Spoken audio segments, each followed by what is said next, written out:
Hey guys, what's up? It's Rygar the Destroyer, and today we're going to be taking a look at the First Order TIE Pilot. This guy is really cool, but before we take a closer look at him, let's go ahead and take a look at his packaging. Here it is, fairly basic, exactly what we've been seeing with all of the other ones. It's got a picture of the character down here in the corner. And on the back, it's got a very brief description of the character. If you'd like to read that, you can just pause the video. And again, it's got another nice picture of the character here on the back. But that's not what we came here to look at, so let's go ahead and take a look at the figure itself. He is really cool looking. I'll talk a little bit more about the varied finish and everything here in a second after we do the height measurement here. He comes in at exactly 6 inches tall, so he's going to fit right in with all of your other Star Wars Black Series figures. And he does come with one accessory here, and that is the pistol. This one here looks absolutely amazing.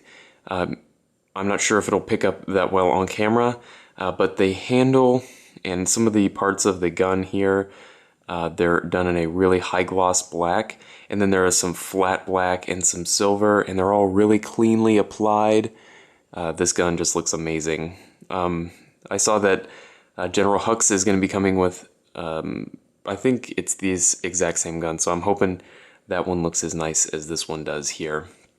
It does fit in his hands, and unlike the other ones we've seen, this one here doesn't have the spot to plug into his leg, just because this guy doesn't have that option.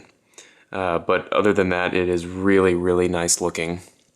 As far as the figure itself goes, it also has the varied finish. Once it focuses here, there we go.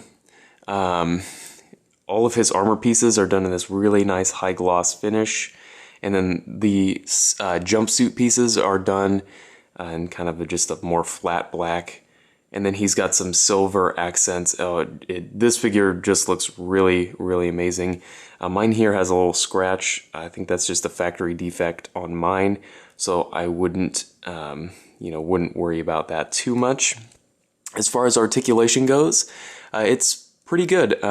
He's got a ball peg in the head and a disc, which is a little bit limited. I feel like it could. Yeah, it can kind of go up with that. Even with this tube here, it's just a little hard, and it does look down. You can look side to side. It goes further this way than it does the other way, obviously because this tube is rubbing up against this chest here. So I think they did everything that they could to give you the articulation you want, even with this tube here, so it is very well done. He's got ball hinge shoulders, not the greatest range of motion, but they did decide to do the thing where the armor tucks in underneath, which I really like. So they are trying to maximize articulation and maximize sculpt, which is pretty good. Does have a very nicely done First Order insignia here on his shoulder.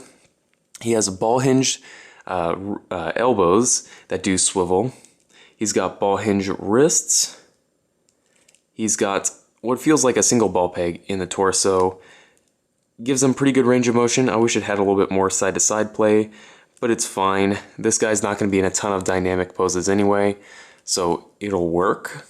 He's got T-jointed hips. They don't really go out to the side that much, or actually as far forward as I would want them to, especially for a pilot figure. That's a little bit disappointing. These straps here are flexible enough that they're not going to get in the way. But they are fairly thin, so I would make sure to watch out that you don't just rip these off completely. He does have a thigh swivel, and they are a little bit inhibited by the strap there. Obviously, you don't want to force it, or you could risk, breaking this strap here. So just watch out for that, like I said. He's got double jointed knees, all of the range of motion you would want out of that. He's got hinged ankles, and the toe really goes up and really goes back, so I do really like that. And he's got an ankle rocker. So this guy does have some kind of limited articulation, but I don't think it's anything so bad that he's, that you should pass on it, I definitely think that this guy is worth picking up. He makes a great addition to any collection. So if you have any comments or questions, please leave them down in the comments section below, and I guess I'll see you later.